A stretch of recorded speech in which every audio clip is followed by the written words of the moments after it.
think that's our Okay. official kickoff. So I would like to welcome everyone to the 2021 HPE Institute. We are kicking off today with my good friend Rachel Klein, who works in the Diversity, Equity, and Poverty Programs Office. Before that, she was at Mazik. And Rachel, were you at any other schools other than Mazik? I had a brief stint at Olmsted North, and then I made my way back to Mazik. So I've kind of been steadily in one school most of my career. Excellent. So Rachel is now a specialist in DEP. Rachel, do you want to tell people a little bit about what you do? Yeah, I'd be happy to. So I spent a bit of time after I was at Mazik Middle. I moved to the Diversity, Equity, and Poverty Department as a resource teacher. And so many of you probably saw me in your schools if you're a middle school representative today. I've done a lot of trainings across the district, particularly as it relates to culturally responsive education, examining of implicit biases, the charge to be more reflective in our practices so that we really and truly are trying to honor the racial equity pillar. It is my personal drive to ensure that the work that I do is strongly aligned with other departments like MTSS or curriculum design and learning innovation, because I don't want my work to be extra. I want my work to be thoughtful, and I want it to have a place in the grander scheme that is JCPS. So alignment with the pillars, alignments with six systems, that's kind of my drive. And so I'm hopeful today that we can look at the Affirming Racial Equity tool, and we can really start thinking about how we as health and PE practitioners can start to take up that charge in our own classroom spaces, whether that's virtual or physical, and find ways to continue to uplift the voices of kids who may not often have that chance, and to be reflective and critical of our own practices. So Mimi, I'll let you kind of walk us in as I start to share screen, if that works for you. Perfect. One of the things that I'm most excited about with this session, this will not just be a one-off session. We're going to have some continued work with this. So those of you who are interested in a deeper dive, Rachel and I have already booked a day in September. I do believe it's September 14th. Don't quote me on that, but it may be. We've got a speed stacking PD on one Thursday and then this on the next Thursday. So I think it's the 7th, and then this one will be on the 14th for a deeper dive for those of you who are interested. And then in the spring, we're going to have a cadre, which will be for stipend, that will really look at creating some lesson plans and doing some really deep work. So I'm excited to work with Rachel with that. I think that this is something that is very needed in our discipline, as I say, plural. And I'm going to turn it over to Rachel right now and let her go. Great. Okay. So I don't have to tell Mimi this, but I certainly want to share this with the rest of you, as I am the one driving the slide deck.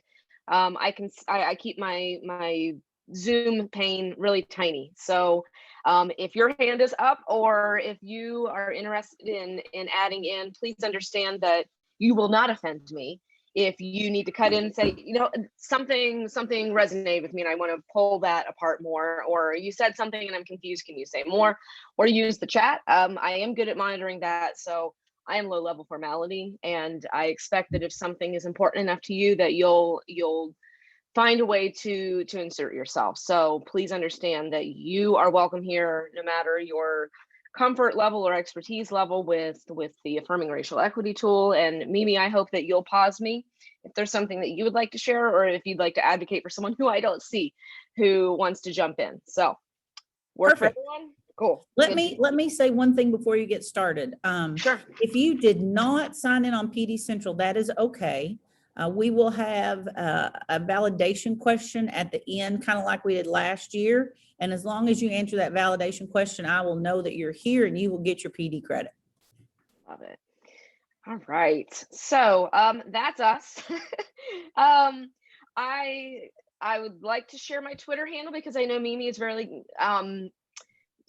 talented at engaging people using social media. And so I've included both of our handles there. And I'm going to guess that you probably have all sorts of hashtags for folks, Mimi, that might allow people, if they are so inspired by today's content and they want to share it on Twitter, then please tag me so I can see the good work that's going on in your sphere of influence. And I'm always looking for different ways in which to network and expand my awareness of who exists out there and the resources that you might be aware of that I have no clue about. So we can share this slide deck later, and you can click those and that'll take you straight to our profiles. So here are some things I would like to accomplish with you all in our time together. And I know that by the very Rachel, limits, oh ma'am, yes, go ahead. You're still on the title screen. Now that is confusing. Let's try this again. Does it say agenda? Do you see that now? No. Oh no. Okay. Hey, Mimi, the meeting is being recorded bar is also in the front of the screen. Am I the only one seeing that? It says this meeting is being recorded still. You you should be able to click continue and it'll go away. Yeah, you're working now, Rachel. Oh, is that me? Oh, sorry. I didn't know if that was me or I figured it was her. I didn't think I had control of it. I fixed it, and this is exactly what I'm thankful that you all are willing to just call it out as you see it, because again, I can't see everything that you all can see, and I'm thankful that you're willing to help me out. All right, so then we are going to dive into the R tool. I'm going to give you an overview of the 6 components, and then we'll dive a little deeper into each of those 6 components so you can see what they contain. And then I would like to apply that learning to cultural responsiveness as it relates to your content area. I would like to do some very active work with you all so that you walk away with an item, with a deliverable, with a product. And so we're going to work together on creating some content specific look-fors. The very nature of your content area says that you are sometimes going to be singletons in your school. And I recognize that that's a little more difficult when we talk about working in PLCs. You might have to connect with someone at the next school over or in a totally different area. And so if we can generate this content specific look for document, that's something you can always have with you as you plan. And it might be the next best thing to having a PLC. And then finally, I don't want to progress past today without an opportunity to debrief. I think that all professional development requires time to talk and think and reflect. And I will, of course, hand it over to Mimi at that point and throughout the presentation to talk more specifically about next steps. Anything I left out, Mimi? Oh, you're doing great so far. Hey, thanks. I'm trying. It's a Monday morning. So this is a extremely general overview of what the R tool is, and you'll see throughout that really and truly it is meant to be not just one more thing, but perhaps one item that pulls a lot of dreams and aspirations of different departments and the drive of our district together. So it is the ARE tool, or the Affirming Racial Affirming Racial Equity tool. And we hope that it really kind of becomes central to your planning, whether that's unit planning or individual lessons. It is built on the language of the racial equity policy, and that can be found on DEP's website. We certainly have our tendrils in a lot of different things, because within DEP, there's a homeless specialist. There's somebody who's a multicultural specialist. There's somebody who works with Black males in education. So we have a far reach, but the R tool is very much driven by curriculum, instruction, and assessment. It is for teachers who are actively engaging with students and with other teachers as it relates to planning. So the hope is that by using it, we are really looking deeply at our pedagogical choices. We're looking at our curricular materials. We're really asking ourselves, is there bias within? Chances are, yes, somewhere, whether it's in the selection of materials or the materials themselves. And so we really want to start poising people to be able to identify that and say, we need to make better choices for our kids, and it improves our instruction. It improves our kids' experiences while they're with us. And ultimately, we want to move as a district toward more racially equitable and sustaining teaching. So let's jump into the 6 components. I don't want to read these to you, but because I also understand that they might be kind of tiny on the screen as well. Look at some of those headings and maybe start to think what jumps out at you as something that you may already feel comfortable or maybe is natural for you. And I'm going to let these sit on the screen, and then we'll kind of pull on each of those components. So what do you notice is already connected to your practices, something you feel comfortable with, something you feel like maybe in your building you're kind of poised to be a leader around? You can use a chat, you can turn on your mic.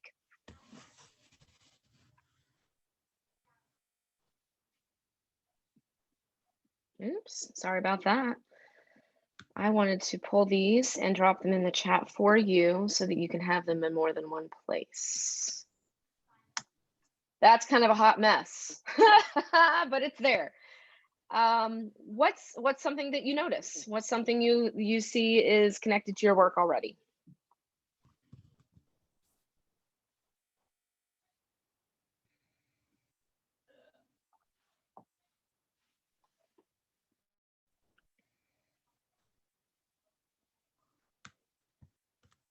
Rachel, one of the things when I was in the classroom that I noticed was the empowering classroom culture. I was very much a person that stressed building that classroom culture. So that's one of the things that I definitely am drawn to as a teacher. Mm-hmm. I had the pleasure of working with visual arts people in this very type of setting last week, and we had this moment of not realization, because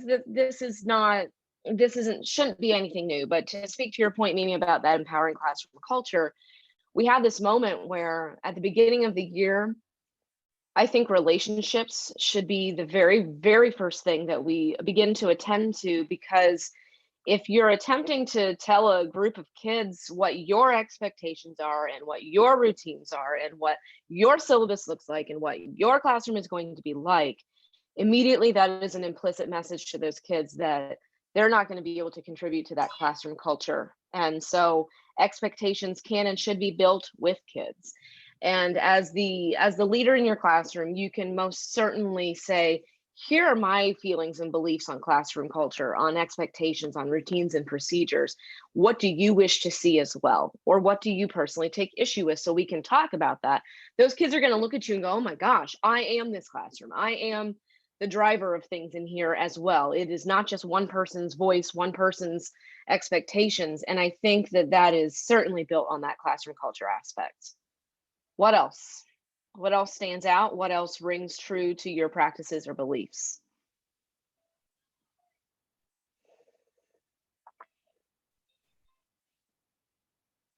I think a lot of people need their coffee to kick in. Same here. So then maybe as I walk through this brief overview, if something stands out, please use the chat or hold tight and get ready to turn on that mic. So Joanna, you want to say something? Yeah, I just, I make it a point in terms of prejudice elimination. I make it a point to make sure my students know from day one where I stand on any social issues that are current, for sure. But I just want them to know where I stand and allow them to ask me any questions that they want to ask me. I teach at Central High School, which is predominantly, I'm sure most people know, a black high school, and I just want them to know where I stand on a lot of social issues. And while certainly that is something that fits into prejudice elimination, immediately I thought about teacher clarity, and I know that's within the MTSS teacher toolbooks, high yield strategies. And I know that teacher clarity is more based on, like, here is our learning target today, here is our objective today, here is what we will do today, and here is the directions for it. I also think teacher clarity is a reflection of being communicative and saying to your students, please ask me questions, please engage with me, please tell me your thoughts and beliefs so we can work forward together. So I think being clear in as far as who you are and how you're going to be an advocate for your kids, I think that's a perfect connection to teacher clarity within MTSS as well. One more comment, if there are any. Charles in the chat said prejudice elimination as well. Mhm. I was going to say that, So, oh, please go. sorry, I was No. recently in the JCPS Pride meeting, and we were talking about language that we use, terminology, and being sensitive to, even though like we have a unique opportunity, I think, in PE to, especially at the elementary level, to create those strong relationships and create an environment for just solidarity, community, character ed, like all of those things work together in our environment. But I think something that was brought to my attention, even though I feel like my environment is very welcoming and everybody feels it's very known, like we're not gonna be rude to each other, we're gonna be kind, we're gonna be respectful of our differences. Diversity is a great thing. It would be boring if we were all the same. Like, we promote all those things, but I think one of the things that was brought to my attention was just being more aware of the language that we use, the words that we use, and how we say things. And it's, even though I feel like I do that, I think we can do it better. And that is so, that reflection alone is enough to be happy that I have this chance to be with you all, because I think when we recognize the power that we really do have in our classroom spaces, good, and that can be used in a good way and it can be used in the wrong way. And so just being aware of ourselves, aware of what we're asking from our kids, that awareness is a huge driver of this work. And you'll notice that in none of these 6 components does it mention that there are going to be times when things break down, or there will be a tense moment, or there will be a conversation that went a totally different direction that you were not ready for. And the art tool is certainly meant to ground all of this, but it is not a guide for when things go south. And that's going to happen, because that's the nature of humanity. That's the nature of being different. That's the nature of working with kids who are dealing with not just hormones and potential trauma, but they're just trying to grow and change. So I'm going to drop something right now for you called Let's Talk. And it is hugely impactful on the classroom culture. And so it is a guide, I'm looking at my other screen, for facilitating critical conversations with students. And literally it is built to facilitate those conversations before they even occur, and then as they're occurring, and then after a conversation has occurred. So you don't have time to look at it right this very second, but I want you to have that. I may very well have linked it later and have forgotten that, but I think that fits into this really well. So thank you for those of you who either put something in the chat or spoke up. Let's jump into each of these 6 components. Rachel, So, I have a question. ma'am. Oh, please do. Hey, it's Jenny. Hi. I'm at the elementary level, Mhm. and my thing on all this is how much do we get involved in this? There are a lot of parents that don't want the teachers to talk about this. This is something that they handle at home and their views. So I get a little wishy-washy when, getting into this conversation with the kids. I mean, I keep it very vague. And I think that is a fear or a concern on a lot of people's minds. And I appreciate that you're willing to speak to that, because it's becoming more and more something that is front and center. And so I think it is so important to be firm with your parents, caretakers, and guardians, that you're not pushing an agenda. You are trying to give kids the tools they need to interact in a world that is increasingly diversifying for all of the reasons and in all of the aspects of diversity. That if we're going to prepare them to be critical thinkers in a society, then we need to give them opportunities to grapple with the real world in our 4 walls, so to speak. And so you're not pushing agendas, you're pushing critical thinking, you're pushing evaluative skills, you're creating an environment where kids learn what it means to witness diversity for all of the definitions of diversity, and to be able to acknowledge it and appreciate it. And so there's another item I gave you called the social justice standards they're scaffolded K-12, and that might be something that you look at through the lens of the art tool and say, this is what I can pull out. This is what I'm comfortable doing today. Maybe next year I'm comfortable with something else as you continue to grow yourself. And I continue to pull things for the chat for you. There's one more item called frequently asked questions, support for teachers regarding racial equity. That might be something worth just taking a look at this summer and putting into place as far as your maybe your syllabus or your just your planning processes. So that's there for you as well. You're welcome to make a copy of that or bookmark it. But good question, and thank you for bringing that up. So the art tool itself is broken into 6 components, as we saw on the previous screen. And I really do think those first 2, content integration and knowledge construction, that's really where we're looking at the actual materials that we ask our kids to engage in, whether that is a task or a document or an article or the book or the materials that we use. We were looking at those first 2 components really hit on those aspects. I do believe prejudice elimination, that's kind of the foundation to the whole art tool, because you're trying to eliminate it in your materials, but you're also trying to eliminate it in your interactions with kids. And you're also trying to eliminate prejudice as far as just kid to kid interaction, kid to adult interaction, interacting with the content, interacting with the class as a whole.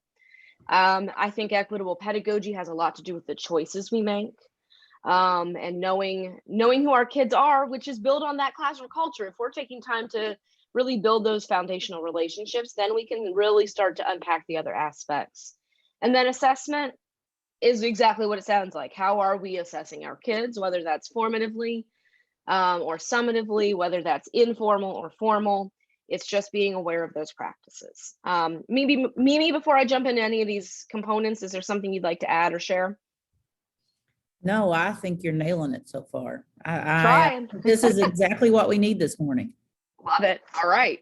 So again, the first 2 components, I think they have everything to do with our curricular and materials choices. So you'll see on the left side is lesson descriptors. On the right side, it's blank. And at the very, very top is the heading with an overview statement. So let's start that overview statement. You'll see this wash, rinse, repeat for all 6. If we were to boil it down, if we had to boil it down, we want teachers to pull from examples that come from a variety of cultures, whether that's linguistic, religious, racial, ethnic, geographical. And we're just trying to say, hey, look, the world is not narrow. The world is not singular. So the language of each of those descriptors, it always says the lesson, the lesson, the lesson, the content. So these are very much the moves we are making ahead of time before our kids are sitting in front of us. And again, basically, we want to say, yes, we pulled from a variety of different inputs. And all throughout, we want to make sure that it's not just saying we're focusing on a game that comes from West Africa, or we're going to study something from Latin America. We want to make sure that it's not just this cursory nod or acknowledgement, but it's also we're attempting to break down stereotypes. And so we've got to be careful with our material selection, because it's not enough to say I've got a Black author or I've got a Muslim perspective, but it's that you are folding that in and you are acknowledging the positive contributions to the world. So that there is content integration, which largely allows us to build our students up as far as the knowledge they both come to the table with and that we are attempting to grow for them. So we, once again, as teachers, are intentionally using our lessons to make sure our kids can see the world for what it is, and they can start looking at oppressive forces. They can start looking at the ways in which racism show up in systems and how it has potentially influenced the design of things. And so really, this is, if we're looking at who our kid is, we want to say, you exist in the world in a very unique way. And so the world around you is your context. So how can we allow a kid to see their context, acknowledge it, and then start really putting in the work to situate themselves in the world? And I'm looking at the third one down. The lessons materials allow students to position themselves within the content to affirm their racial identities. We want our kids to feel welcome, affirmed, valued. It's not enough to say we've got these contributions from around the world, but we're saying you, student, belong in this space, and I'm going to build you up for exactly who you are. And so sometimes that does require some of those more challenging conversations. But if we are establishing that classroom culture that welcomes that in safely, then we are saying we are a safe space for this conversation, and I'm going to support you in navigating this. Anything else, Mimi? No, I'm loving it. Okay. I like how you're keeping it real and you're not very scripted with this. I think this is really good. I was in a Thank PD you. last week that was very scripted and I hated it. I'm not a scripted person. You may know the. You may know the PDs that I was talking about. I do, and I'm gonna wear this smile. All right, so some of you all honed in on this one already, and I think when you have a content area that is so expansive, that is so inclusive of populations in our schools, I think we really do have to, I'm not going to tell you where to start with this, because that is to suggest that any one component carries more weight than the next, and that is not the message I'm trying to communicate. However, I do think there are logical places to jump in so that we can then become better at all the other components. And a lot of you honed in on this one. You'll notice that the language has shifted in the descriptors from lessons to teachers. So these are a lot of teacher moves. These are a lot of things that you should be attempting to do ahead of the planning process or during it. So we're checking each other. We're saying, Mimi, you put up this text and I'm concerned that this shuts out the voices of our female students, or this shuts out the voices of our kids who have maybe in part of their culture, maybe they've been taught that that's not something that they engage in. So we have to be aware of these things ahead of time, which is why that empowering classroom culture allows us to get to know our kids so that we are not inadvertently causing harm that we're not trying to cause, but it might just happen because we didn't check things ahead of time. And I understand that you all are in a unique situation once again, because you're sometimes singletons in your building, and it's kind of difficult to bias check when you don't have a PLC in your building.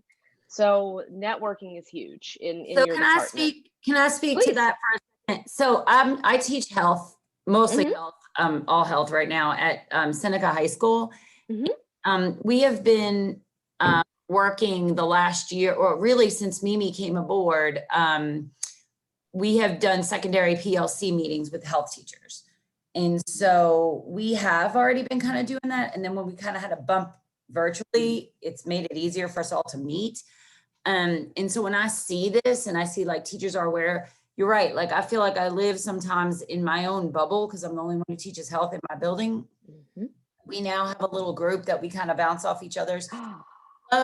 My goal for our PLC was to do some like really looking at student work or looking at lesson planning together, or even if like I'm doing my own thing, I would love to be able to bring it to the table and have everybody like do critical friends like we used to. Yeah. But I think this is what we like. I like this tool because it's something I've never really, I may think what I'm doing is just fine. You know what I mean? Yes, because you are an expert in your craft. My colleague at Seneca and I were just talking about the R tool, and we have not really, we know we need to use it. And we have a pretty active racial equity group at our building. But I know that that's a place where even in our whole building, we have not really sat and dove deep into this. We do the best we can. But I think this now is really going to help. But I think this has really got to be the root of our PLC work this year. That's just my opinion. So anybody who's in my PLC, I don't know. I mean, it's something we can talk about, but maybe this is where we start this year. A few things to share with you. One thing I did not say to this group, and I apologize, you will not hit every lesson descriptor for every lesson or unit. Is it a lofty goal? Sure. Is it perhaps unachievable because, sorry, I've got a dog trying to get out. Is it perhaps unachievable because then you would be bending over backwards to retrofit something? Sure. And so I'm not asking you to think that you have to hit every one of these markers. However, if it is sitting with you during your PLC process, it's going to become more and more natural to be thinking, oh, okay, hang on, knowledge construction. And then you might go to that and say, sure, it does this, this, and this. Awesome. Second thing, we have aligned the PLC framework steps to the R tool, and it is built in. That is actually being revised in the PLC framework actively. So we want you to see the congruency. We want you to notice that there are logical steps that complement the PLC process. And then finally, I lost my train of thought. So that's where I'm at. But I'm thankful that you are internalizing this and really trying to say, how does this apply to what I do? How can it enhance my practices? Anyone else? I certainly don't want to cut anyone off. All right. So moving past the front half of the R tool, again, there's 6 total components. I think equitable pedagogy is one of those that is, it can become too broad if we're not careful. And so we know that equity, at least I know, it's becoming a buzzword, and that's both good and concerning. I think it's good because it means there's more awareness of what it is and what it looks like. But I also know what happens when things fall out of vogue or popular language, because we want to talk about the buzzwords. It shouldn't be buzzworded. It should be integral into just how we think through our craft and what we have set out to do. And to get cheesy, it should be answering the question about what is our why. And if we know the answer to that, then I think that we can start looking at these descriptors and saying, what am I doing well? What can I improve upon? So once again, you'll see a lot of teacher first language over there on the lesson descriptors. And this is just being flexible. It is saying, okay, kid A made it really clear that they're uncomfortable with such and such. If I pull them aside and have a private conversation, then maybe they recognize that I'm willing to take the time to ask them, and maybe I can move them in a different way. Or you might notice that kids don't want to be praised vocally in front of the whole class. They would rather be pulled aside privately to be told something. It's getting to know your kids at a preferential level so that they can communicate with you. This is how I want to be recognized. This is how I want to be celebrated. This is how I want to be pushed. These are the things that I need. And so you'll see a lot of student advocacy in this one too. And just it's modifying to meet the needs of our kids. I was in a math training last year, and something enormous bubbled up from that one of the teachers said, and I haven't ever forgotten it. They said, I look at this and I don't see that it reads that we are lowering the bar. We're adjusting how we get to the bar. So this is not about lowering expectations. This is just about adjusting our pathways there. And that just kind of blew my mind. And another one huge on here is the 4th one down. Giving our kids the actual vocab terms to be able to engage successfully in our content. If you don't know how to use a word properly, are we punishing the kid for not knowing the word? Or are we punishing them for our inability to teach them that? And so some of these most basic moves really can push our kids forward and give them the tools to talk about the content that you're teaching.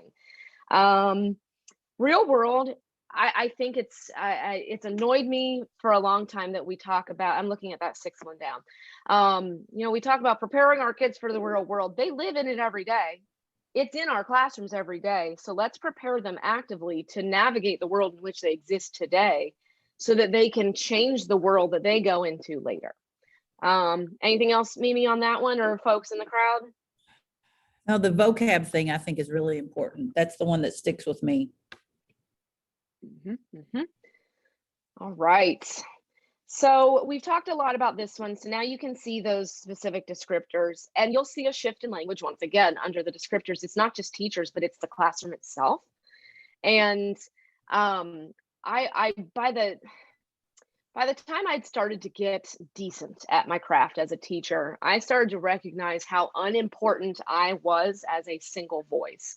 And that is not me saying that we are unimportant. In fact, we are very, very important in our classrooms. And what I mean by that is that once my kids saw that they were as much the designers of our space as I was, they began to own the space and take ownership of it, so that if a kid couldn't sit still or wasn't paying attention or was detracting the conversation, it wasn't always me that would attempt to redirect. It might have been a peer just going, shh, we're talking. And it wasn't rude, it wasn't disrespectful. It was that they valued their time in my space because it was clear that they felt valued. They felt like they could take charge of that space. And so when we affirm them, when we say you are not just important here, but you drive what we do here, then they're going to come to your classroom excited to be with you. And don't forget how critical our kids' caregivers are. They hold the keys to so many bits of knowledge about their kids that they're sending us, that they should almost be secondary in how we work with our kids. They know things. They can inform us so much about who our kids are and what they need to. So we can't forget that they're not just somebody we call when their kid's acting up. They're somebody we call on the front end so that we can just be more inclusive of everybody and their contributions. So you'll see a lot here about strengths and values and expectations and just building that safe space first, so that the content and the skill building and the mastery and the successes are natural to what your classroom can possibly be.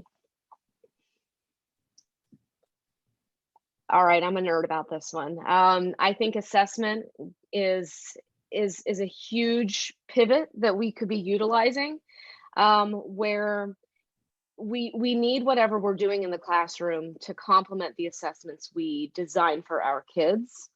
And I think you all might have a unique perspective on this because a lot of your assessments are likely performance-based. We don't always see that in other content areas. We might see a lot of multiple choice and essays, and that's it. That's very flat. It is one form of assessment that done well can give us data that we need, but it's not the only form of assessment. And so when we acknowledge that our kids are brilliant in ways that we're not even designing assessments to capture, then shame on us for not trying to find those assessments. But sometimes that requires some trial and error. It requires us to say, hey, student, what is your preference here? We have an essay coming up and I will assess you that way. But if you fail that essay, how can I assess you differently to ensure that you, in fact, do understand the content? So that's a lot of co-creation. It's a lot of clarity. It is hinged deeply on feedback. Feedback should be iterative in the sense that, like, if Mimi were my supervisor and she walked into my classroom and she observed me once and said, well, my observation says you're not so good at this, this, and this, I would be furious that she judged me on one snapshot. And that isn't what happens. We get chances to be observed a second time. We get a chance to work with our academic instructional coach and say, please give me some guidance. Standards-based grading is huge. Oh my gosh. I had kids who they would fail it the first time, and the fact that they knew that I would find a way to assess them differently or give them a second shot was liberating, because no longer were grades this punishment or this single view. They were simply communication. I was communicating that you were operating on an apprentice level. Here are the 3 moves I think you should make, and then I believe you'll be proficient. Bye, try it again. They come back and they can demonstrate it. And so multiple chances, clear feedback, not good job, but I believe you need to work on X, Y, and Z. Asking your kids some of their preferences, and giving our kids a chance to shine and to be proud of their work. Any comments, questions, concerns with that? I think this is one of the things that we'll focus on as we move forward in our work. I'm excited about that. I agree. I think assessment is an untapped area where we can be, that's where we can move our kids. If it gets to an assessment and we acknowledge that they're not where they need to be, then assessments can be powerful. But if we wait till summatives, then there's been a breakdown on behalf of both the teacher and the student. And that's where we need to just go back to the drawing board. All right. I've done a lot of talking. That is not my intent. I understand the constraints of a virtual setting. So maybe we can do a little bit of interacting here. So I'm going to give you an item here that is going to show you, let me navigate, make sure I'm saying the right things. I don't want to do that. I'm going to give you an article here in just a moment that is built on 7 principles of culturally responsive pedagogy. Notice it does not say strategies. Why? What might be the danger in calling culturally responsive teaching or pedagogy a list of strategies? What's the damage or problem in that?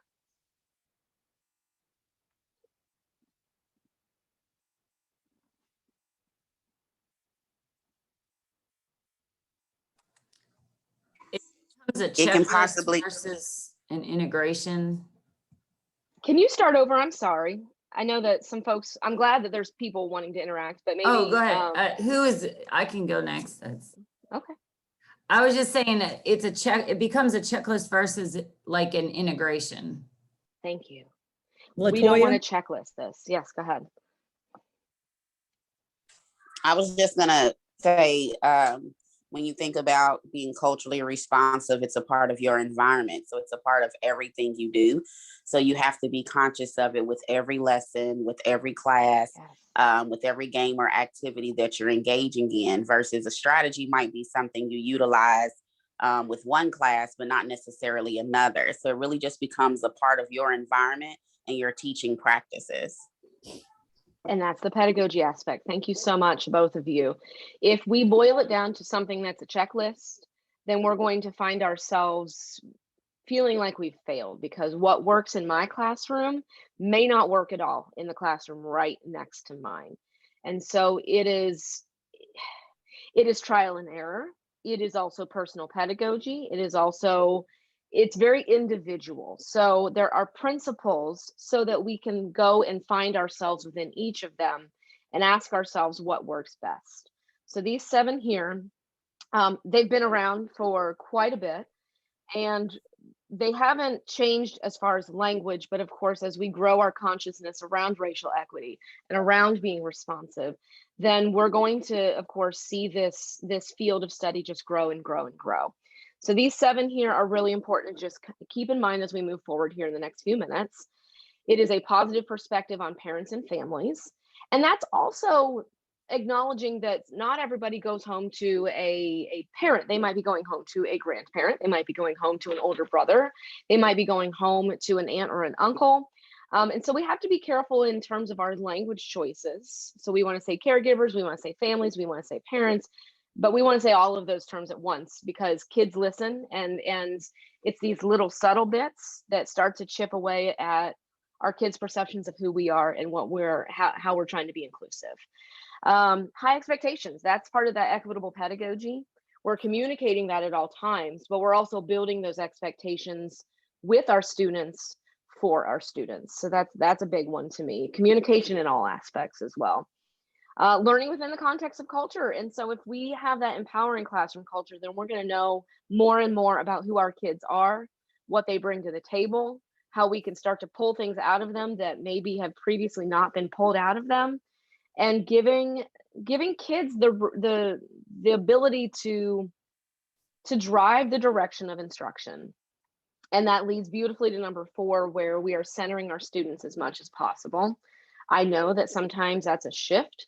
I also know that there are standards we need to teach, and there is motion we need to get behind, and there is that drive to keep progressing. And I'm not saying to forget that aspect of your job, because it is there. But when we can find as many opportunities as possible for the student to feel centered and valued, then we're doing more and more of the right thing. That culturally mediated instruction, that I do believe that fits deeply into number 3, where we are just looking for different methods and approaches that begin to pull everybody into the classroom. And sometimes that requires us to be critical of the curriculum and admitting when something doesn't work. We've got to examine why and be comfortable just tossing something if we have to. And then finally, you are a facilitator. I mean, that is rooted in the Latin word facile, to make easy. You are literally facilitating, pulling strings, making things easier for our kids so that they can learn, and they can do so safely and in a way that honors who they are. So Here's what I would like to do, and maybe Mimi, you can help me with this, please. There are seven different aspects of culturally responsive pedagogy. They're over there on the left side. We're going to put you into 7 different breakouts. And obviously, if you are in breakout number 1, I'm going to ask for you to focus on positive perspectives on parents and families, and so on and so forth through those. So I'm going to make sure that my article is looking the way I want to real quick. Hold on. I hope everyone is Yes. familiar with the Jamboard by now. So Rachel will post the link to the I will. article, and then she'll post the link to the Jamboard. And at least one of the people in your group can put on the Jamboard if you're having trouble. So if you're on group 1, go to page 1 of the Jamboard. And I'm going to display those for you. So hold tight and I make sure you have everything you need. So first and foremost, those are these 7 groups. They didn't get numbered. That's my bad. And then the article is coming. Let me grab that. The article is next in the chat. It too is broken down into 7 components that it just has 7 headings. So ignore what I just said. And then I'm going to show you the Jamboard and I will give you the link to it. So I'm going to put you in 7 random breakout groups, and there'll be something on your screen that says you're invited to join this group, and you just click on it in case you've never done that before. Thank you, Mimi.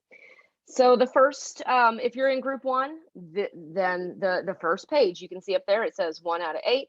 And there is no, I'm not looking for anything other than thoughts, connections, a critical, oh my gosh, I'm going to bring this into my classroom. Maybe you have a question. And if you've got a response that doesn't fit in, you've got that other category. And as you're working, if you need to manipulate these, please manipulate these to get them to give you more space. So then there they are across the top. And everything is going to just fit into those components. So I am going to stop share. No, I'm not. I'm going to go back to the slide deck for just a moment and make sure that we are aware of the directions. So you are going to read the article. You are going to look at the one section of the article that corresponds to your breakout room number. You will then go to that Jamboard and start populating the particular board or slide that is designed for your group. The headings will be up there on the top. Please ask now so that I can get ahead of any confusion or questions. How long do they have for this? That's a great question. So we are pulling up on 9. And then on the back half of our session this morning, we're going to do a little bit of debrief. We're going to populate that art. So I think we can give a good 10 minutes. What do you think? Perfect. I was thinking the same thing. Okay. So do we, I want to, again, honor time. Do we want to build in a break into that time and just say return at 9:05? Okay. So you have 15 minutes to do what you need. I'm going to ask that you spend the first 10 in your breakouts. You can silently read that article. And then when you're ready, you can head to that Jamboard. If you need to break at 9, please come back at 9:05. That doesn't mean that you leave the meeting. You're just in your breakout room, just for clarification. I appreciate that. Yes. Okay. Does everybody understand? I am actually happy to drop the whole slide deck in here so that you all can have slide 13 open, because that also has those directions. I don't know if this is shareable. Got to change that link first. I'm going to change that link. That is my bad. Okay, now. Rolling with the Jamboard. What, Desado?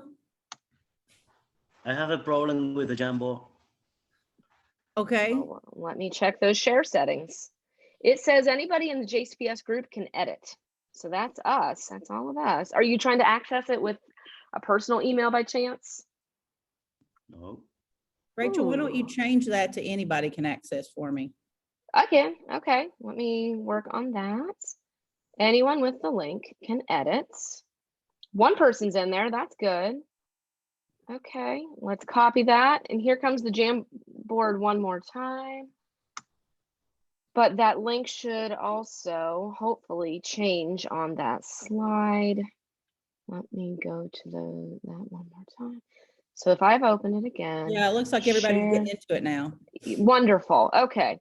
So 9:05, build in time to read, time to fill it in, and we'll see you at 9:05 to chat. So, And- all right. And Rachel and I will be popping into the group, so I'm going to create them now.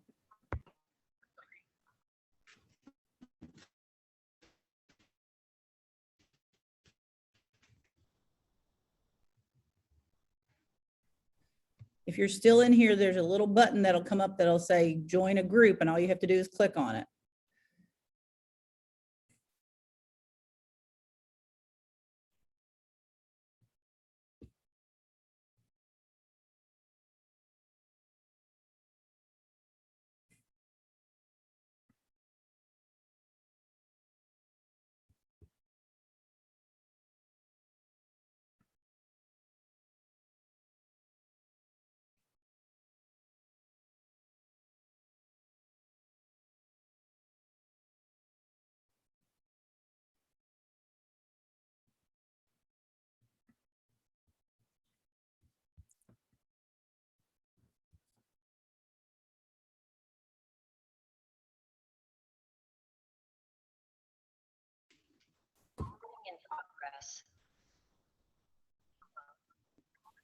Okay, looks like everybody's back.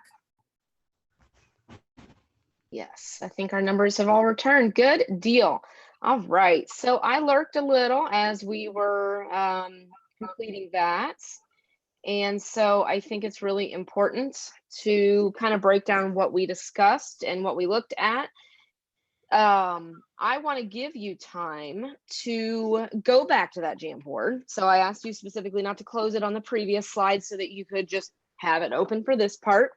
I'm going to give us 5 minutes. If you want to go back and look at some of what your peers filled in on the pages that you were not a part of, that might just kind of give you some insights into their learning. If there isn't something on one of those pages, but you feel compelled to add something, this is also another time for you to just make that Jamboard as robust as possible. So I'm going to put a 5-minute timer on here, but Mimi, would you like me to display the Jamboard, or do you want people to just kind of go through it on their own? What do you think is best for this time? Well, I know that some people were having trouble with the Jamboard. Okay. So maybe if we just allow people to share what their group had said on the Jamboard, that might work. That's fine. Also, I said earlier that the air conditioning in this room was not working, and I am sweltering in here. It is so hot. Oh, I had to share that. oh no, you poor thing. Oh, that's miserable. But are you drinking coffee? That can't help. I know, I'm making it worse. Well, I mean, it's you, and I know you love your coffee. So then what I will do is close out this screen. And instead, let's just peek at the jam. And I know it's uncomfortable at times to be the person literally moving something as everybody's looking at it. So I'm not trying to make you uncomfortable. But let's start with positive perspectives on students and families. So if you're looking at the Jamboard, you can look at it on your screen, or you can look at me sharing it here. Wondering why there's a conversation about homework. What are your thoughts on that? Why do you think it might have mentioned that? Or how does homework possibly fit into this larger conversation? Okay, hold on. That's my fault. That was supposed to be on the other slide. I need to delete that. Okay. I was not paying attention. That's supposed to That's okay. cancel that one. Okay. There's two of them that I wrote on there that I need to get rid of. Sorry. That was my Not a problem. Oops, I'm not trying to draw, but there we go. So we have one under critical takeaways about the importance of the relationships that we build, whether it's with our students or their families. And the more we know, the better we can serve our kids. So I think that clearly is sticking. I see positive perspectives. I understand that in our deepest of frustrating days, we want to blame anything that moves. And so I think sometimes we get stuck or hung up on just trying to figure out, well, what's going on at home, or how did the kid get to this point? And so I think we need to be pragmatic, but also do our best to err on the side of a positive perspective. so that we're not assuming or allowing our biases to take over. If you have anything to add and you'd like to add to this, go ahead at this point and add anything to positive perspectives that you'd like to.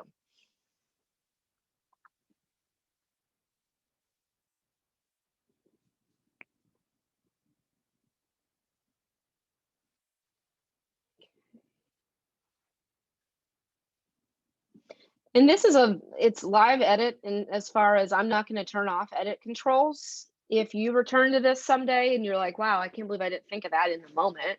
But if you want to return to this and see what other people have done, or if you have that aha moment and it's not in this very minute, but it's 20 minutes from now or next week or tomorrow, please come back to this, because this is yours. This is not mine. I built this for you all, but it is yours to have as something to refer back to.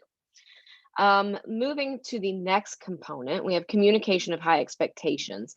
This person did it in yellow. I hope I'm not putting it in the wrong spot, but the colors are meant to organize what we're looking at here. So they make note that it's crucial to not lower expectations, because once our students graduate, the expectations of the real world will not be adjusted. It is more of a disadvantage to our students in the long run. That's a huge aha moment.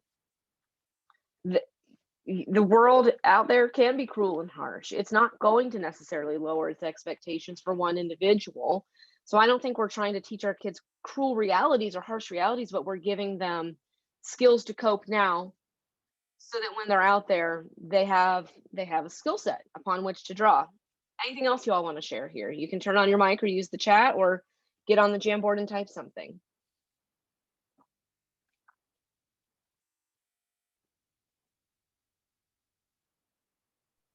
I love this aha moment. It's very valuable. I completely agree. I think also when you're sharing high expectations with scholars, you can say, here's the baseline. Here's where we would be if we were to start this activity. And then you share with them what it would look like if you were to go above average or the next step up. And then you challenge them to find their place within the curriculum. So you know what your mastery of the standard looks like. But if your goal is for them to challenge themselves above the standard, then letting them have that opportunity to go above and beyond. So I'm elementary, I teach jump rope. Many of my kids, they can check off easily with that. But then I'll say, now I want you to level up. Here's where it would be if you want to challenge yourself above the standard. So you're not just doing jumping rope forward and backwards. You have several jump rope tricks. I might play music and say, now I want you to jump in rhythm. Now I want you to see if you, so now you're challenging them to create the expectation for themselves. Because like the comment says on the post-it, you know, in society, sometimes you have to create the standard for yourself. Sometimes you have to level up for yourself. So if the goal is for you to be your best self, sometimes you have to be willing to challenge yourself, even if people around you are not. So I completely agree with that aha. Ooh, that gave me chills this morning. So thank you for that, because that is, thank you for framing it within your content area, because that helps me see it even more clearly as well. Establish the baseline, absolutely. But it should be incumbent upon us as practitioners to look at our kids and say, I can bump you to this level. What are you going to do to bump yourself there too? And it's building on each other's expectations, and it's having that open, safe, communicative environment to say, I'm going to get you here, but I can get you here as well. Let's climb that ladder together. Awesome. So this next portion of CRT, or critical, culturally responsive teaching, learning within the context of culture. So somebody dropped that they would have to have more information for students to integrate. And so I think that empowering classroom culture, that open channels of communication is huge here. Anything else anybody'd like to add to this particular frame?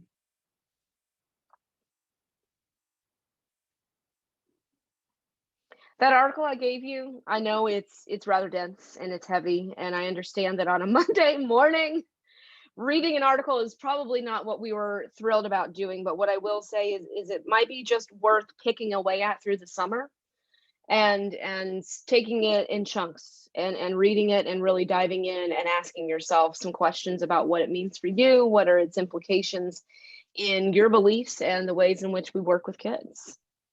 I think sometimes I know I was guilty of this when I was in the classroom. I didn't read as much as what I should. So this might be a good start for people to read. I just posted an article, or not posted, I'm getting ready to share with people an article from the new Jamboard, from Shape America. That's a good article too. So that's another one that you can read. This is not a very long read at all. So this is a good place to maybe start reading pedagogically. I just like that word. Mm-hmm. And Mimi, you have full edit rights on this slide deck. In fact, during the breakout rooms, I went and added an additional slide behind my resources, slide 19, because earlier in the chat, I dropped that Let's Talk resource as well as the social justice standards. So I linked those. If there's a particular article that I know you said you're going to share, if you want to hop in and pop it on slide 19, you are welcome to do that. Again, I just want to adapt in the moment and show you all this is all very much living and breathing and editable learning, so to speak. All right, so looking at student-centered instruction, how do we actually usher in student choice? How do we involve them? So sure, it's important to do it, but how? How do we fold that into our practices? How do we make time for that every day? And I think that is going to largely be a school by school and a person by person decision.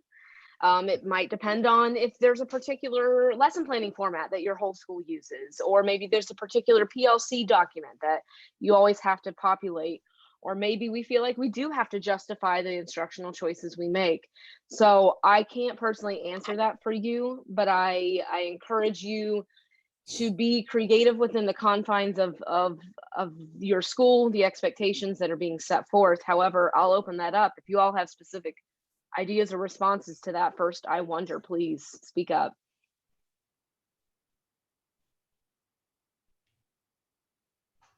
What do you all think about that? Uh-oh. Let me look at something. Mimi, can you all still hear me? My AirPods died. Yep, loud and clear. I could Perfect. tell the difference though. I heard a little click and wondered what was going on. Yeah. I guess I thought they were fully charged, but that's life. I loved stations work when I taught in an English language arts setting, because you were the facilitator as the teacher. You watched you said, okay, you have X amount of minutes at this station.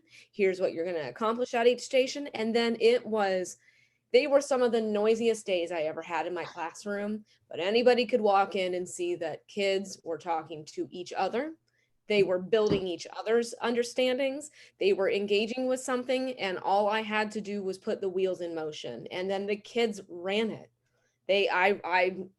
I announced that it was time to switch, but I love stations. I love what that can do for our kids. There's so many different entry points for abilities or understandings or the knowledge that you're already bringing. I think it's an awesome opportunity for scaffolding too. So I'm glad somebody dropped that in there. And sometimes it just means becoming better or more consistent at what we're doing. Somebody noted that they're already doing a lot of this. So what can we do to continue to improve it? I think these are always great questions as teachers to ask. Kids doing peer assessments. Yes, you as a teacher are going to provide feedback all the time, and a kid might or might not value it. However, kids very much value what their peers have to say at times. So let's maximize on that. Let's have them build rubrics with your input and your guidance, and then say, now go evaluate. Get multiple evaluations from multiple peers. That way, you know, it's not just one kid's narrow view of another kid's progress. I think that's a huge step towards centering our students. Any other comments about this one? I saw the question about, how much choice should we give? And I think maybe depending on what you're teaching, you have to have some type of structure. But then if a kid comes and says, okay, Miss Lawrence, you gave us this to do and this to do for this project, but can I do this? As long as you are okay with not saying no to a kid, if it's something reasonable that they're asking for, then I think that's also giving student choice without giving it such a broad choice that, because if you just give them too much choice, they sit there and stare at you and don't know where to begin. Sure. So you have to start with like, like when we role play, I might say, okay, do a role play as a play, read it this way or whatever. And then a kid will say, can I make a video of myself? I don't want to stand up in front of the class. All right, fine. Yeah, you can do that. So, I mean, I had that happen this year. That's why I'm using that as an example. So sometimes student choice is just being open to their suggestions, or because they might suggest something you didn't think about. But it's also, and you made such a huge point. I don't know if you're aware of this.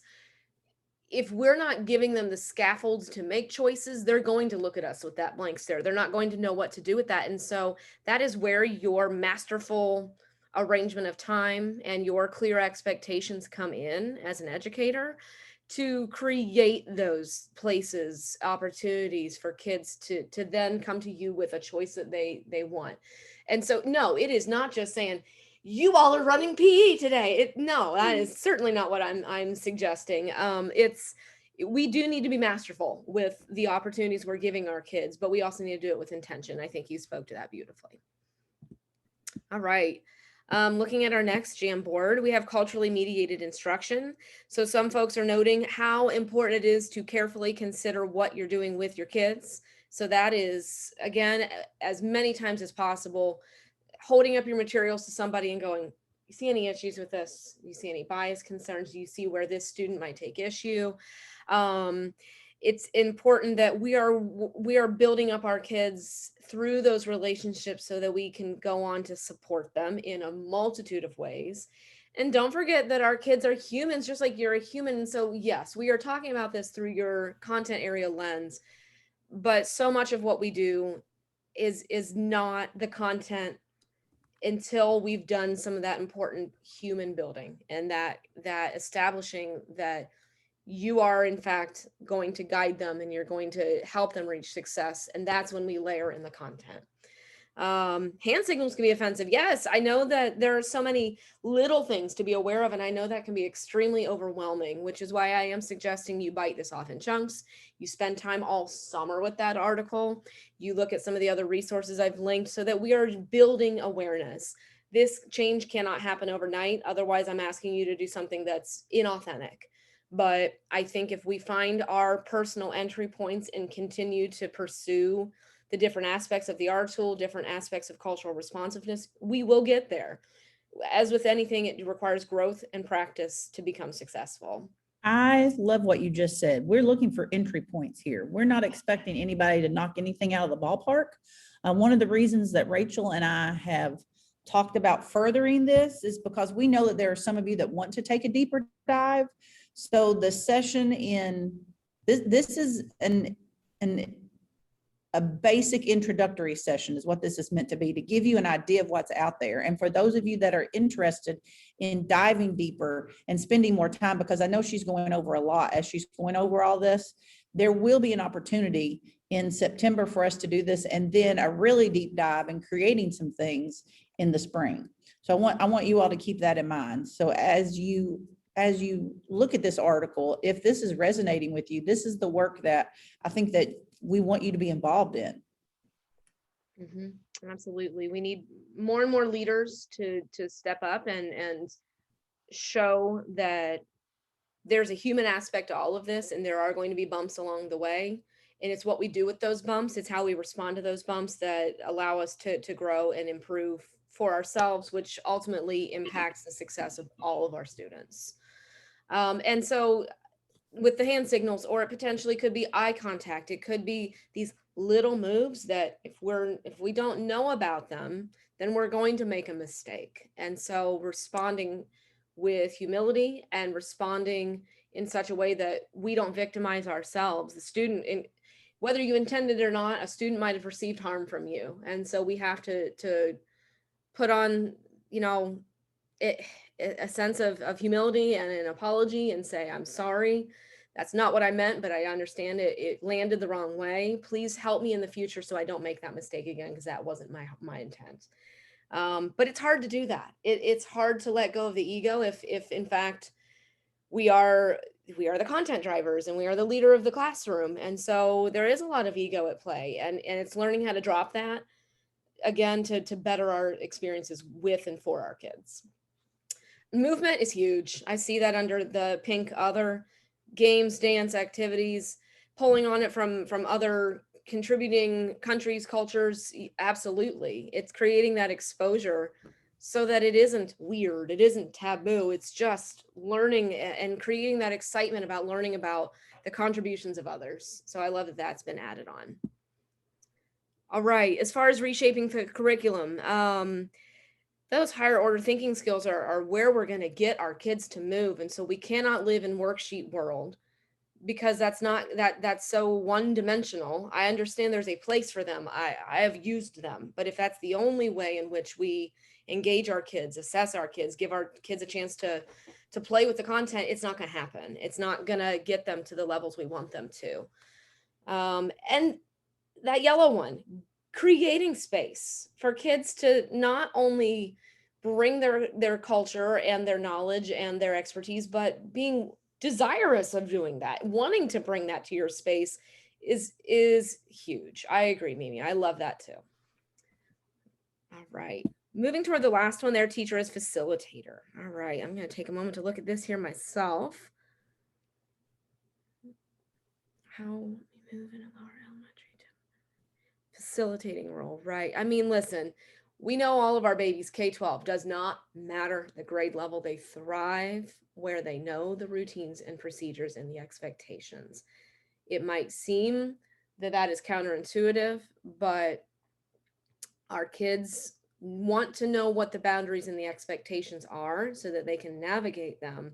But if we're inviting them to contribute to them, then of course they know those limits because they were integral in building them. That's a big one. Teacher not as main source of knowledge, but facilitates discussions and learnings. Yes, when we learn how to say, I don't know, but let's figure it out together, that drops that. I mean, yes, you are the authority in your classroom in a lot of ways, but when we can drop that pretense of knowing everything, I don't know everything, I'm never going to pretend like I know everything. And when our kids know that they're learning with us at times, that changes, that shifts their perception of us toward they're in this learning community too. If they can make a mistake and learn from it, or if they can admit that there's something they don't know, but they can learn from it, so can I. So that's just modeling. That's incredible. And I love that that's there. Y'all are going to help me with these standards, of course, and Mimi, maybe you can walk us through that third one over.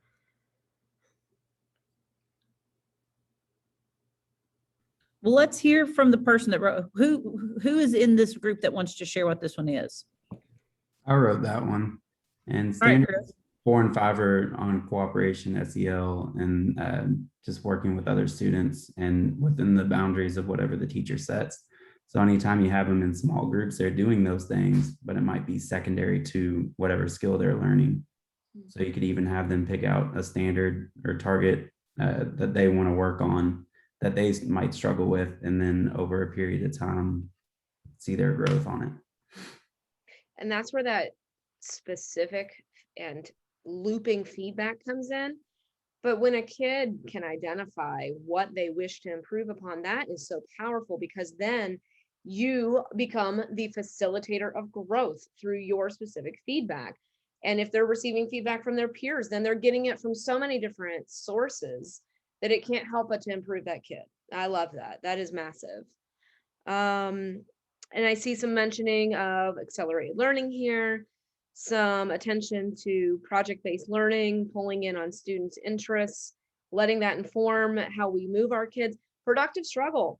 I think about danger zones, right? If you push a kid to risk, but in a safe space, then they might be willing to hit that risk and take it and go that mile.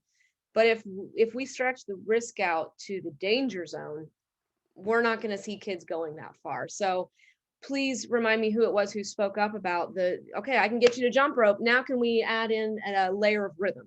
Now can we add in some more complex moves? And so it is building who they are productively. That productive struggle is all a matter of risk and reward. I don't know if anybody wants to expand on those. LaToya, I think she's talking about when you were talking about the jump ropes. Yep, I am. And there may not be anything to add, but I think that example supports this.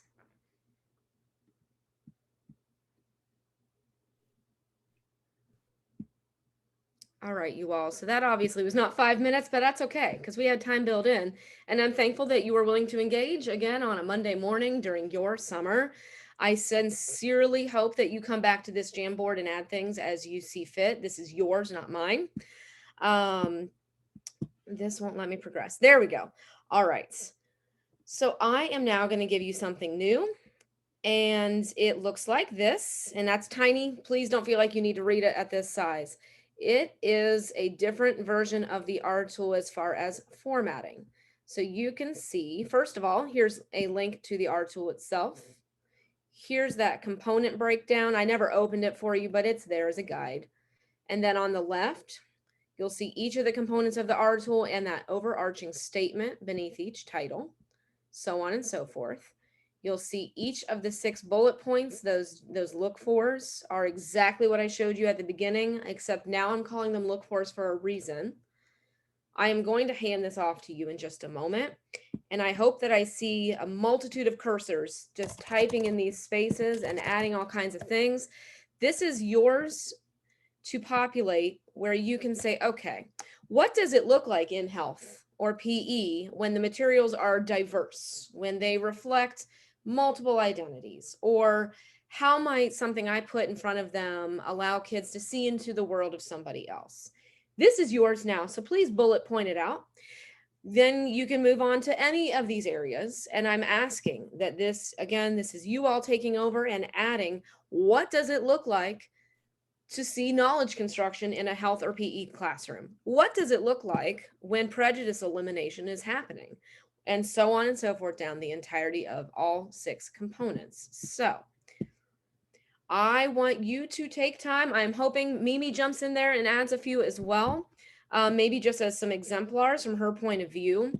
But here comes the R tool look for's document. I should make sure that the sharing is for everyone. So let me double check on that. Here comes some folks. So that tells me that y'all have access, but now I'm going to make it anyone with the link. Cool. All right. If you are ready and raring and you've got some insight, some wisdom, some expertise to drop, this is your chance. I'm simply going to ask that we bullet point it so it doesn't look all jumbled up. Mimi, it's 9:30. How long do you think we might take to do this? I'm comfortable giving a decent chunk of time. Well, it depends on if people are going to do it or not, I guess. That's fair. I know that everybody should be able to access this. So my challenge for you right now is to go in and add something, and I'm making sure that it is bulleted so you don't step over everybody else. And if somebody steps over you, please be kind. So, but if everybody will go in and add a couple, this makes it worthwhile and we can use this. Love it. Thank you, Joanna. Thank you, Chris. Uh-oh. It's going to be messy as we fight for space. Yes.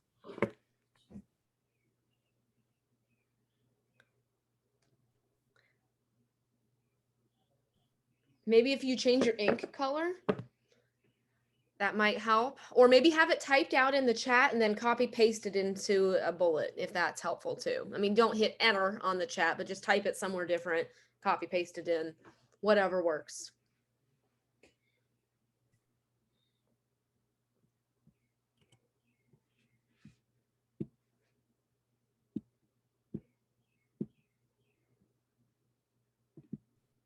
Ooh, Sam even used a different font. Fine by me. You'll notice in that kind of crimson, brown, whatever, there's a virtual aspect. When I first built this, we were kind of squarely in the midst of NTI and not exactly certain how hybrid would look or what even next year is going to look like. I'm not going to eliminate that. But we did build an NTI version of the R tool that was extremely abbreviated for the obvious reasons that we didn't want to overwhelm. You can acknowledge that or not, it does not matter to me. I just wanted to make sure that this was fully reflective of the very real past year and a half. contains all of it.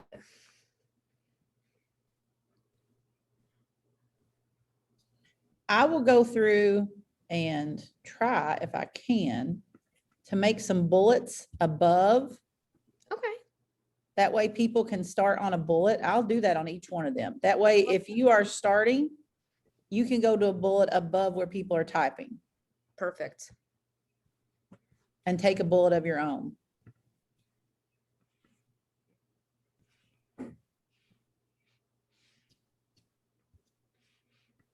Now, there you go. You can take one of these bullets and start. Quick thinking, Mimi. I appreciate you. Well, if you're not used to doing this, it's very confusing. Sure. But I do want you all to notice the very real power right now that I'm not developing this, Mimi's not developing this. This is you applying your learning, your understanding to create something that can be used across your entire department, across the district. So in lifetime, you're creating a deliverable.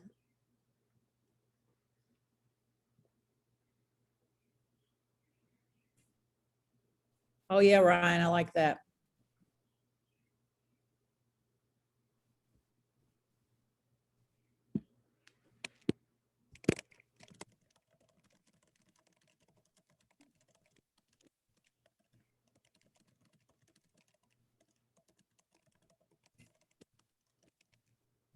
All you have to do is go over and click on one of these bullets and you should be able to start typing. Just like the anonymous rhino is under Equitable Pedagogy Observed.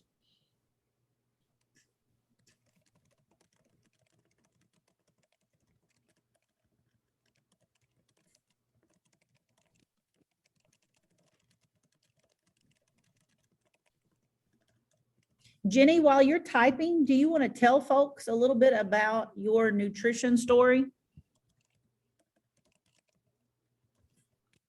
You have to unmute yourself.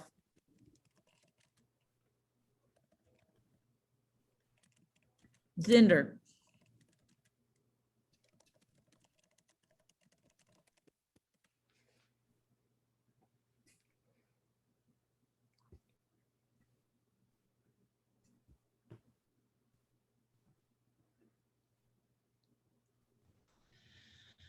I'm here, Mimi. Technology, I just need somebody to help me desperately.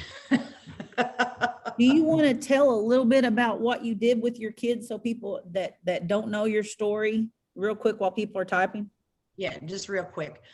During the virtual learning, I told myself that I wasn't going to bring any equipment home. I didn't know what the situations were within the homes and who had what. So I did everything without equipment and decided that I was going to do a cooking class and got an unbelievable response over this. I ended up on the news and in the JCTA or JCPS virtual or learning channel.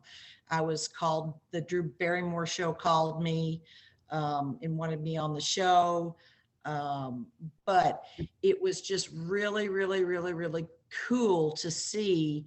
You know, we live in such a fast-paced world. It was great to see family members, fathers cooking with their daughters and grandparents. And we got a big donation to our school, and my principal even wants to incorporate it into our daily schedule and possibly do the, you know, cooking around the world kind of thing and bring in the different cultures of all of the kids that are within our school. And the parents were upset because we kind of stopped doing it. They thought that we were going to do it the entire time, the rest of the school year. So, and I enjoyed it. I can implement all kinds of different areas of learning, you know, math, reading, and then the culture also. So I had a great time doing it. And so we're looking into that for the next school year and onward. So it was a lot of fun.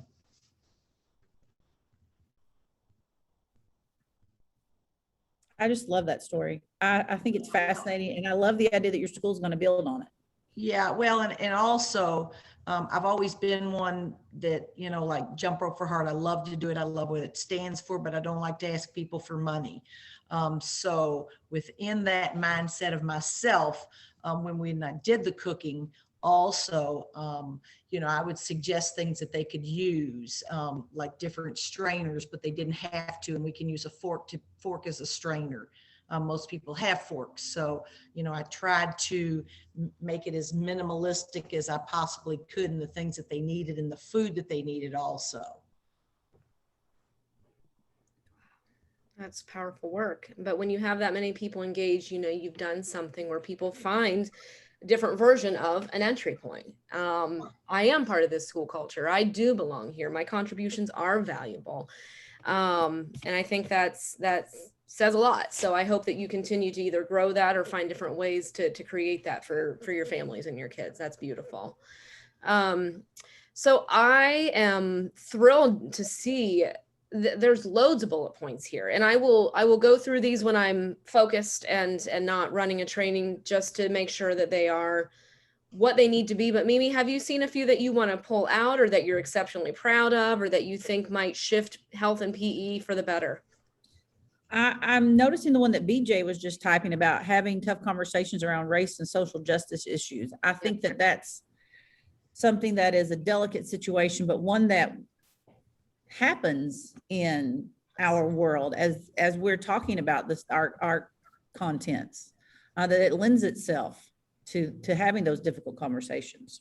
That's right. I agree. What else? Anything else? A simple one that I think is that we overlook is how easy it is to research activities from different cultures. I know the first one that pops into my mind is Tininkling in the Philippines, and I ordered a bunch of Tininkling poles if you guys want to use them next year. But it's pretty easy to Google games of a certain country, or look at different cultures and games of different cultures and be able to try some of those out. There's lots of them online. So that's something I think that we could easily integrate. Completely. And I think the more that we create those places where kids can ask questions that maybe we don't know what they want to know about, what they want to learn about, what they want to engage in. And so finding that out through our open channels of communication might then allow our kids to deviate toward a conversation we weren't expecting, but we've built the structures to support it. So I think it all kind of builds on itself. Just peeking through a few more of these, but we are pulling up close to the hour, and I'd be happy to let people have a few minutes to breathe before the next session with you. So please don't stop. If you're feeling energized by this and you want to keep going on that look fors, I encourage you to push through and add more. The last thing I want to do is squash you for sake of time. So if you can listen and populate or save it for a few minutes from now, that's awesome. But I do, again, that you didn't build that for me. You built that for yourselves. That's something I hope that you take and link into your planning process, or print it out and smack it up on your wall, whatever helps. So I have given you a lot of different resources. I'll come back to that slide.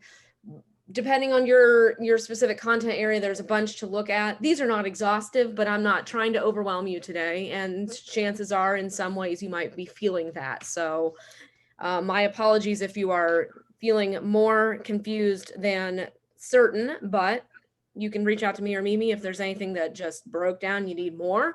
But there's a bunch of different things here to peek at. I linked the article in orange down there. So I ask that when you access that, make a copy of it. And then you can always have that to use as a reference as you plan.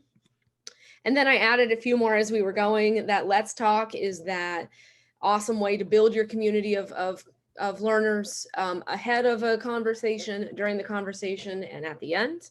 The social justice standards are broken into K-12 appropriate language, and they allow us to hone in on identity, justice, action, and there's one more, and I can't think of it right now. Gosh, what is it? What is the last one? Identity, diversity, justice, and action. Okay, there they are. Anyway, not the thrust here. I just want to make sure I got it right. And then envision equity. I thought to possibly share that with you because it is a publication that comes out of DEP, and there's a lot of different articles, but there's a lot of features on just teachers out in JCPS doing their thing. And sometimes it's thematic. And so there were a bunch of biographies of both well-known and lesser known, trying to think, like in February, it was very much a lot of different Black people through time or modern, but just biographies. And chances are there might have been some folks that are connected to your content area that you could pull on to talk about those. So that's just another thing to include. But let's go back to this next steps. Mimi, hit it. What do you have for us? Well, Joanna wanted to know if you could post the link for the slides again. Oh, I sure can. So I was wrong, which I often am. The training is October 14th, not September 14th. I am going to make that for stipend. It's going to be a 2-hour training. And if you were into this kind of thing, we're going to take that deeper. I don't have much money, but I want to place an emphasis on this work. And then a cadre would meet quarterly for a couple hours, and that would be for stipend too. And that will be a deeper dive into designing this sort of work that you've seen. That's a lot of that will be something that I hope is for anyone, no matter if you're teaching health or PE, whether you're kindergarten through 12th grade. Be looking for that. I will be putting it on PD Central. And again, the follow-up training and the stipend and the cadre would be for stipend. I encourage you to read the article that Rachel has shared. Rachel, if you want to share that article again. Yeah, actually, let me see. I've given you all the slide deck, and the article is. Oh, okay. That's they don't need it then. No, but it's on slide 13 just for reference. On slide 13. Okay. Yep. If you were to download the chat, it's been linked in there as well, and you can share that out if you feel compelled. But it's there. I love that you, Mimi, are centering this work to the point of honoring that through people's time and hard work, and that doesn't go unnoticed. So if you come on October 14th, I would love your input from today's session to drive that work. I am not going to design content and training with Mimi if it's not relevant to you. So I certainly want your input to be that which drives what we do. That racial equity cadre, Mimi said it perfectly, where I want to help people design actual lessons and or units that we can hold up as an exemplar. You might not be in the comfort zone yet, but if you get to that point, you're like, I want to be that for this department. I want to show that I can do this work, but I want to show that other people can too. And you love lesson design, then that might be the cadre for you. And so I don't think I've left anything out. There's those additional resources. There's a few more. And then I think, Mimi, you've got the link for that exit slip. Should I have linked it here? I might have done something. Oh, there it is. Boom. So here's how this works this year. You guys are going to click on this link, and it's a Google form, and it's going to ask you a question. That's pretty simple. And that's what's going to drive what we do. So I am exceptionally thankful for the input that you've put in today. Sharing some of your own stories, some of your own expertise and insights. That's how we move forward together. We elevate each other. So I am an email away. My Twitter handle has been provided. I will respond to somebody who private messages me there, but I'm just Rachel.Klein. I can put that in the chat for you. Pretty predictable email there. But anything else, Mimi, before we sign off? No, I'm going to stay on for a little while. If you are having trouble accessing it, give me a thumbs up if you're able to access the question, the form. Okay, if Chris has got it, then I know it's there. All right, so all you have to do is click on the Google form. There is a question about if you would be interested in working more with Rachel. And then and I left a maybe because it's okay if you are, if you are not sure yet. We have given you so much information. It's kind of like on overload, and I get that. So I wanted this to be an eye opener. I hope that many of you will at least think about it. If not, it's okay. If you are having trouble with the Google form, I need to know. I will post it again here. It looks like we've got a lot of people filling it out. If for some reason you can't get the Google form to work, just like we did last year, I want you to email me as soon as this is over and email me your thoughts on this session. Is there anybody that's having trouble with the Google form? All you have to do is click on it and it should open it up in a separate tab. Last year we had a few people. See, I have 12 responses so far. Good job.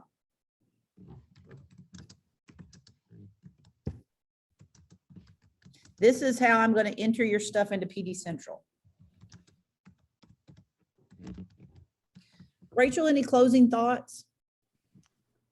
Just that I'm impressed that folks got together on a summer day to have these conversations and to start thinking about how we can continue to push forward. Any opportunity I get to work with a particular content area means that we can get more specific and focused. And so I'm thankful for your input, thankful for your time, and I hope that I get to see you sooner than later. So maybe those of you considering this work for October, we'll get more time to dive in even deeper. So thank you all. I'm going to hit the stop recording button.